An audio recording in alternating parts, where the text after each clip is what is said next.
your kids are the target. If you haven't figured that out by now, maybe this video can convince you otherwise.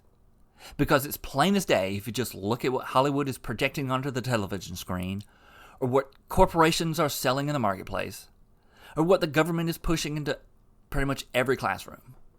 It's all designed to do one thing: instill a certain set of ideological values into children, which is, of course, wokeism. Whether it's LGBTQ with its sexual identities, transgenderism, and its demand to adhere to pronouns, or it's Black Lives Matter with its focus on critical race theory and systematic racism, or overall just communist and neo-Marxist ideas that tell people they're oppressed, that the world around them owes them something, and that it's the government's job that needs to set this injustice straight, not your own hard work and self-determination.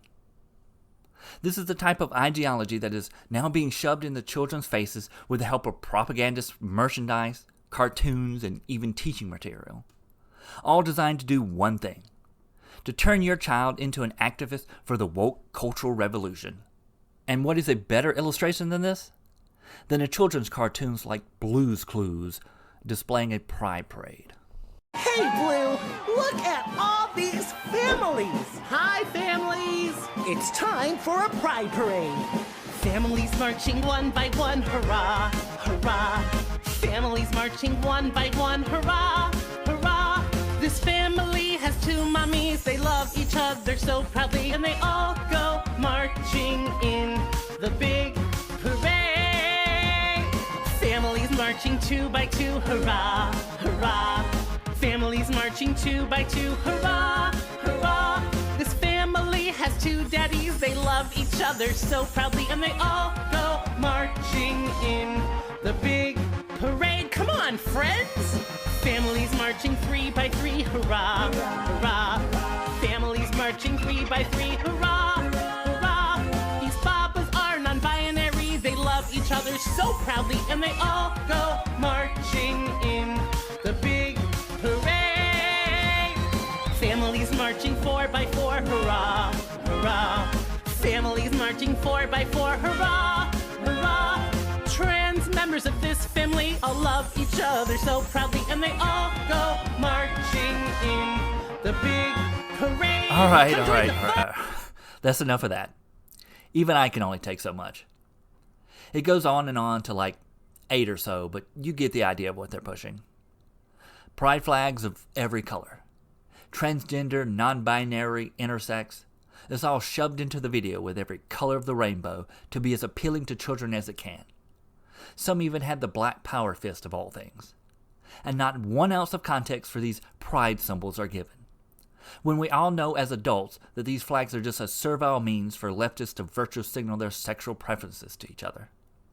While it sings to kids in a fun melody about a family with 2 mommies and a family with 2 daddies, babies that are non-binary and transgender. And even farther into the video, they start talking about people who are bi and pans, as if any of that means anything other than who you want to have sex with. While trying to teach children that all families are made differently, being done to teach kids an ideological message that undermines the actual family structure that has been the basis for human flourishing and the upbringing of well-adjusted children. That of a father and a mother in the home raising their kids. And when I say father and mother, I mean a biological male and female. The two that go together in order to facilitate procreation, the very basis of a marriage. You said, and I'm quoting you, where procreation is in principle impossible, marriage is irrelevant. You went on to say it was irrelevant and not needed. What about marriage between people who are well beyond their childbearing age? Irrelevant, not needed? No, it's simply a misunderstanding. The word in principle means relating to the definition of, not relating to particular circumstances.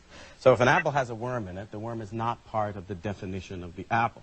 It doesn't change what the apple is in principle. So the fact... It retains its appleness. It retains... It retains...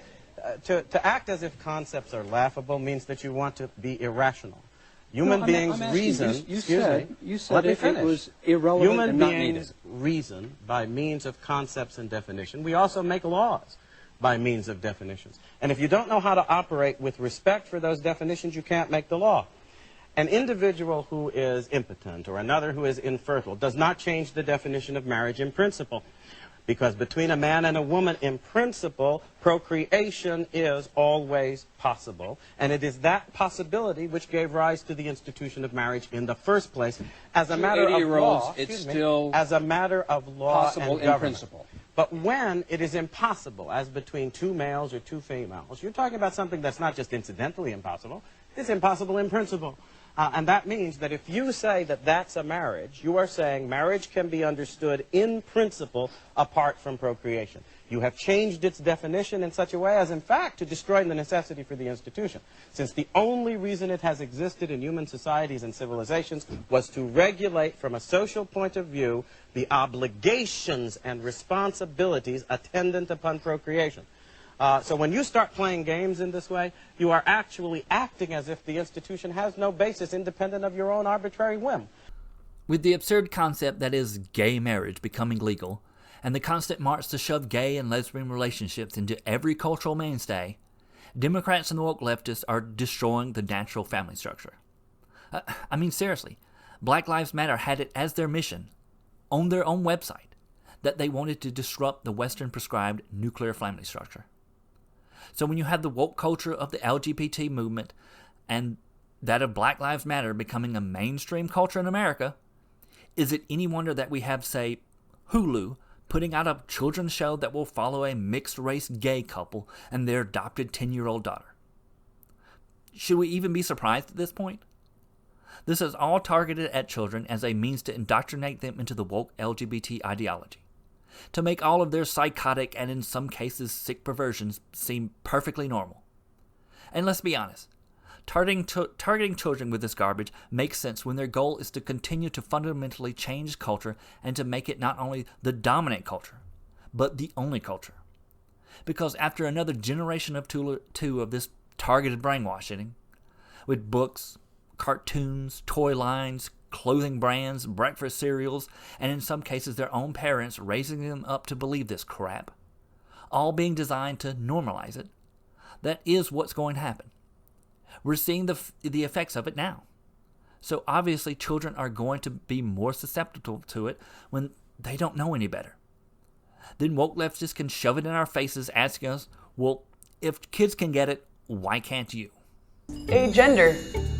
Like you don't really identify with either male or female and you're kind of in the middle. Calling yourself a man doesn't feel right. Calling yourself a woman doesn't feel right. What do you do if you're agender and you're going to like, the bathroom? Which one would you go to? Just whichever one has a shorter line. That's what I'm saying. So with the LGBT propaganda comes the obvious language manipulation in the form of gender pronouns.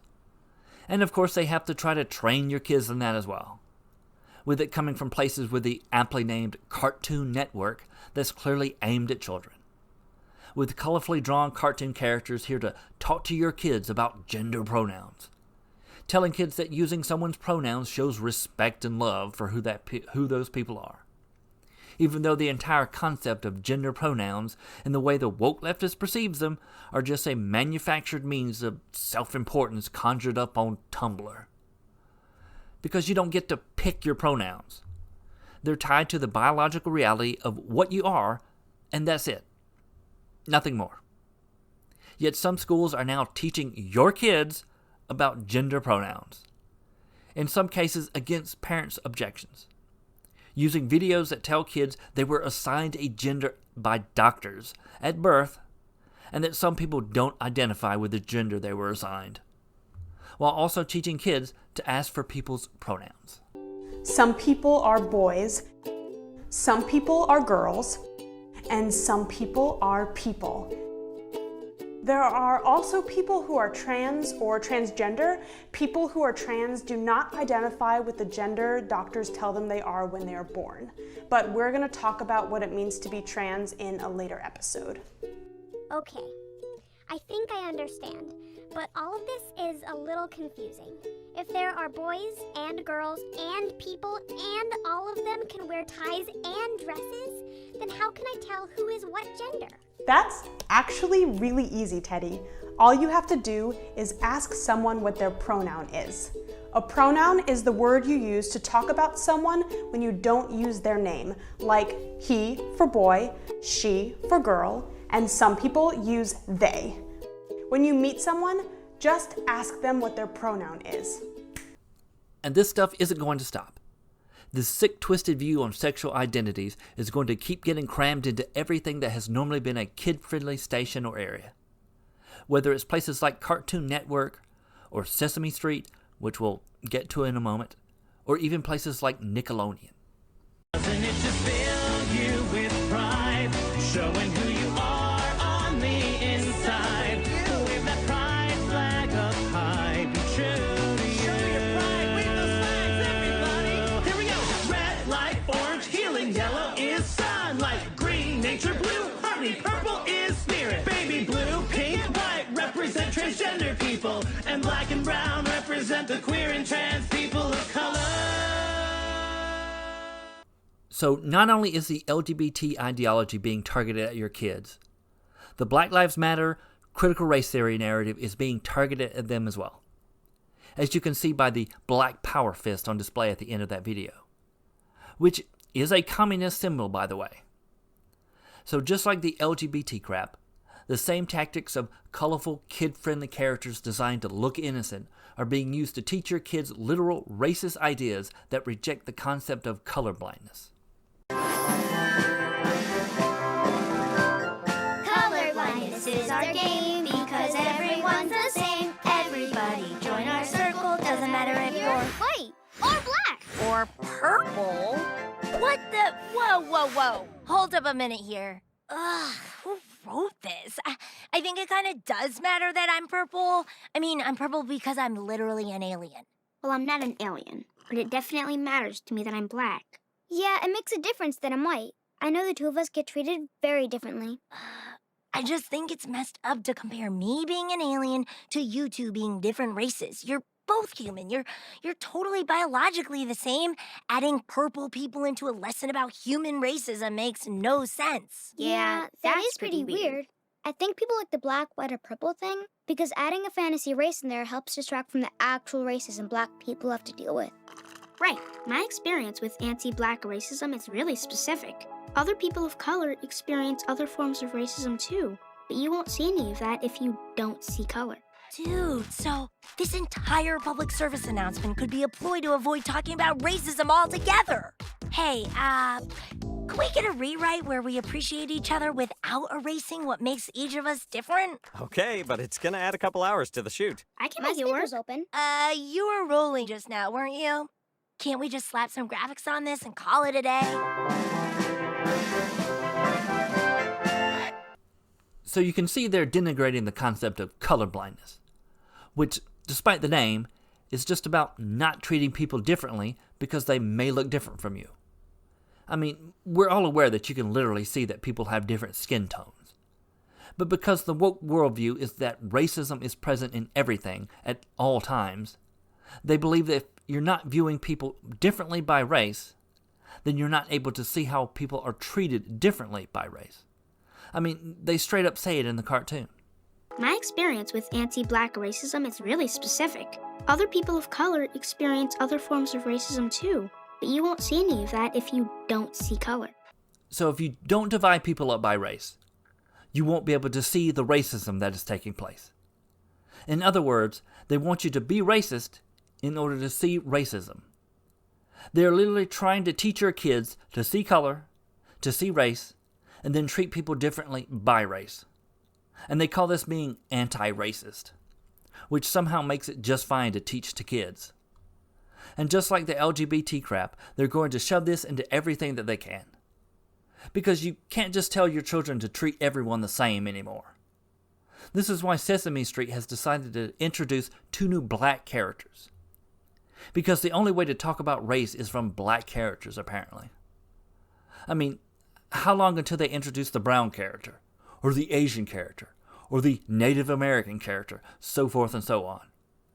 Because once you start down this line that we need to have certain race representatives to teach kids about the race from that race's lived experiences, you can't leave anyone out or that becomes bigoted or non-equitable.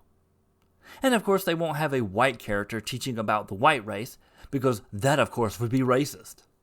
And all of this garbage is now being taught in schools all across the country, or at least in places where it hasn't been banned outright. Yet even then, woke leftists are admitting they will still try to sneak it in, because these woke teachers and leftist school board members believe they have a moral imperative to instruct your children in the ways of wokeism, so they don't grow up to become racist and sexist bigots, of course. As kids are never too young to learn about race, didn't you know? They need to be taught things like diversity, privilege, and anti-racism. I mean, look at this nonsense. This is pure indoctrination in schools. But to these people, this is the knowledge you need in order to navigate the cultural zeitgeist they're constructing. Kids don't need to know about math or science or even history, or any of the other things you're supposed to learn in school.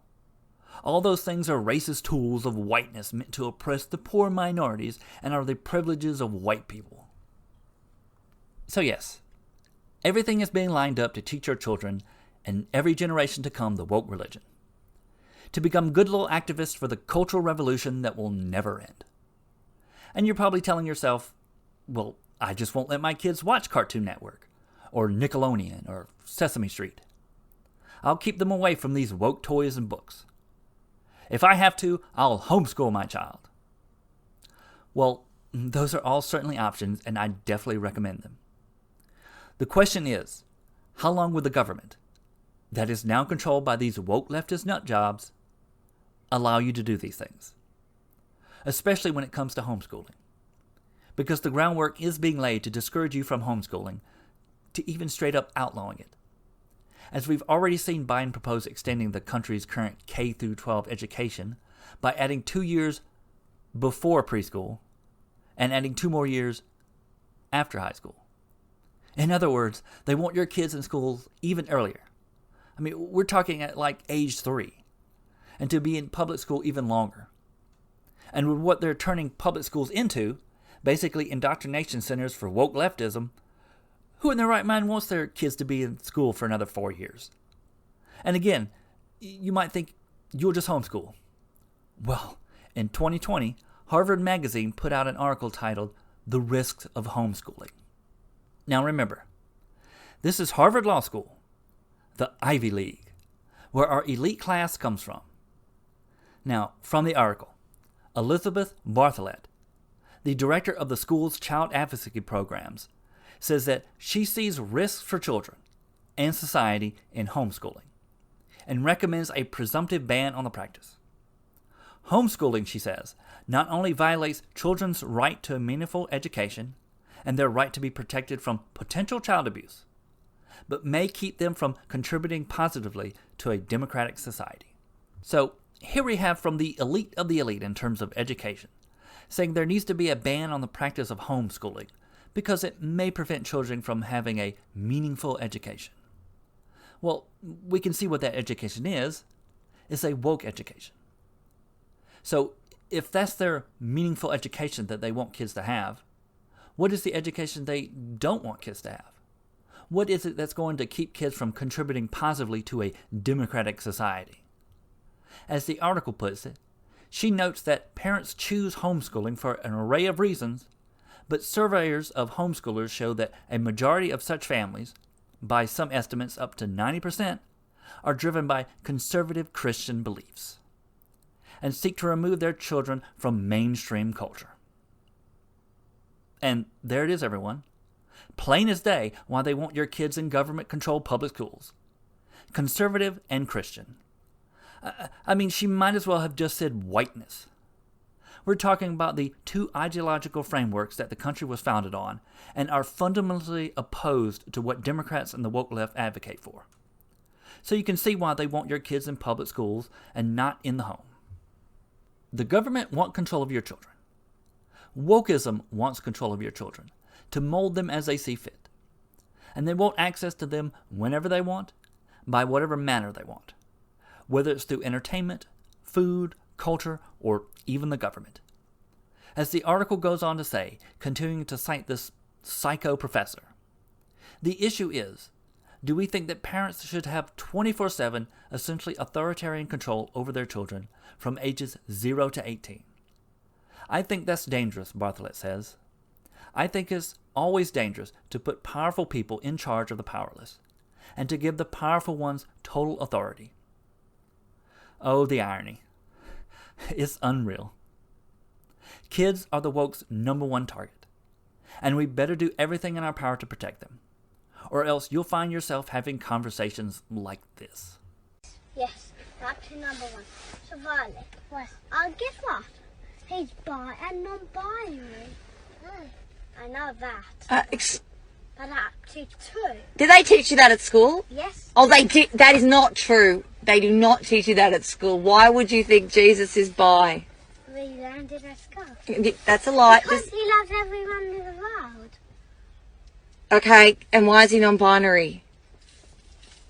Because he wears a dress and he's a man.